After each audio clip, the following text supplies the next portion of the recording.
তবে বোরো ধান চাষ করার যে একটা আগ্রহ ছিল মানুষের, সেটা উঠে যাচ্ছে। একটাই আমাদের পরিচয়, আমরা কৃষকের সন্তান।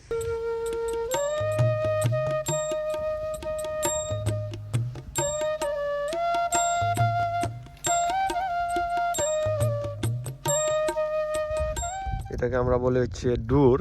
সোজা করে জমিনে রেক দেওয়ার জন্য, যেখানে মূলত ভুট্টার বীজ রোপণ করা হবে, যাতে সেই ইয়াটা সোজা হয় একদম, সেই জন্য আমরা এইভাবে ডুর দিয়ে একটা চিহ্ন দিয়ে নেই, যাতে এটার বরাবর আমরা রেক দিতে পারি। একটু পরেই আপনারা এটা দেখতে পারবেন।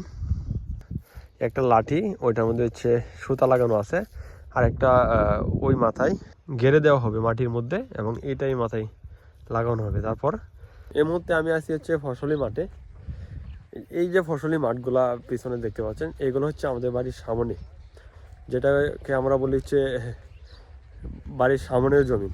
তো এই যে জমিনগুলো দেখতে পাচ্ছেন, এই জমিনগুলোতে একটা সময় হচ্ছে সবগুলোতে বোরো ধান চাষ করা হইতো, কিন্তু এখন বোরো ধানে মানুষের খরচ বেশি হয়ে যায়, ডিজেল খরচ সব কিছু মিলায় দেখা যায় বোরো ধানে মানুষের পুষে না। যে কারণে আমার পিছনে যে জমিগুলো দেখতে পাচ্ছেন, সব জমিগুলোতে ভুট্টা চাষ করা হচ্ছে। এই যে এখন আমি যে জমিটাতে হাঁটতেছি, তো এই জমিটাতে হচ্ছে ভুট্টা চাষ করা হবে। একটা সময় এই জমিগুলোতে ধান রোপণ করা হতো।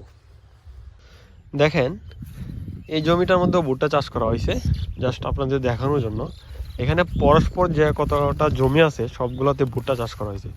অথচ এই জমিগুলোতে গত বছরও সবগুলোতে ধান চাষ করা হয়েছিল।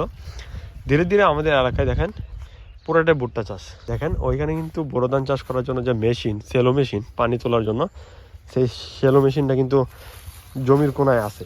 কিন্তু দেখেন এই জমিটাও ভুট্টা চাষ করা হয়েছে।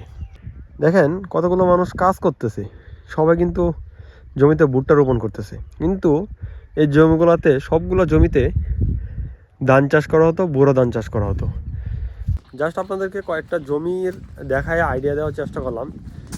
আমার পিছনে যতগুলো জমি দেখা যাচ্ছে, সবগুলোতে ভুট্টা প্লাস অন্যান্য ফসল চাষ করছে।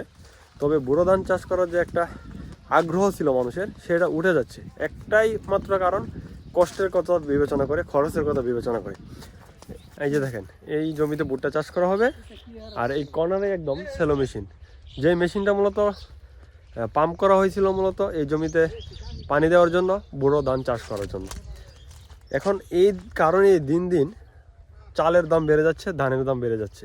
মানুষ একটা সময় 30 টাকা 25 টাকা কেজি ধরে চাল কিনে খাইতো, এখন বর্তমানে 85 টাকা 80 টাকা 100 টাকা কেজি ধরে চাল কিনে খাইতে হয়।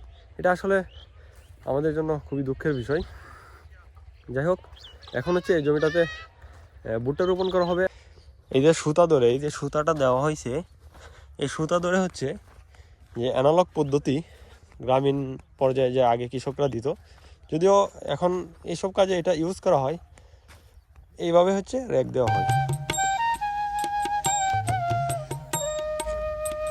আবারও বলি, এটা হচ্ছে আমাদের কিশোরগঞ্জের ভাষায় নাঙ্গল বলে থেকেই। অন্যান্য জেলার ভাষায় কি বলেন অবশ্যই কমেন্ট করে জানাবেন। যাই হোক, এই যে পেজের ওনার আমার ফ্রেন্ড শায়রান, এমডি শায়রান, সে আমাকে হেল্প করতে আসছে। এই যে দেখেন, আমি একটা রেক দিছি, এই শাড়ি যেটাকে বলে, শাড়িটা সোজা হওয়ার জন্য এই রেকটা দেওয়া হয়। ও এখন শায়রান দিতেছে। এভাবে সম্পূর্ণ জমিটা এভাবে রেক দেওয়া হবে। এই যে লাঙলের ফলার নিচে যে একটা রেক হয়ে যাচ্ছে, রেকের মধ্যে আপনার ভুট্টা রোপণ করা হবে। আমরা চাকরি বাকরি যাই করি না কেন, কিন্তু কৃষিকাজগুলো আমরা পারি, কারণ আমরা একটাই আমাদের পরিচয়, আমরা কৃষকের সন্তান। আমাদের বাপদাদারা কৃষিকাজ ছিল তাদের মূল পেশা, জীবিকার পেশা মূলত কৃষিকাজ ছিল। তো এই কৃষিকে কখনো বলা যাবে না। যত কিছুই করি না কেন, এই কৃষিকে মনের মধ্যে রাখতে হবে, পুষে রাখতে হবে।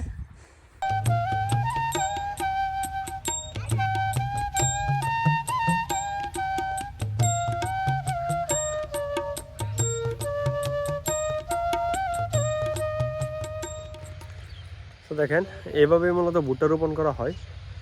তো আমাদের দিক দিয়ে ভুট্টা রোপণ করা হচ্ছে অলরেডি। এই পাশটা ভুট্টা বীজ লাগানো হয়ে গেছে। তো এইটুকুই দেখানো ছিল। যখন এই জমিটা চারাগুলো বেশি উঠবে, ফসলটা কেমন হয়, উৎপাদনটা কেমন হয় আপনাদেরকে দেখানোর চেষ্টা করব। সো আজকের মতো এই ভুট্টা রোপণের ভিডিওটা এ পর্যন্তই।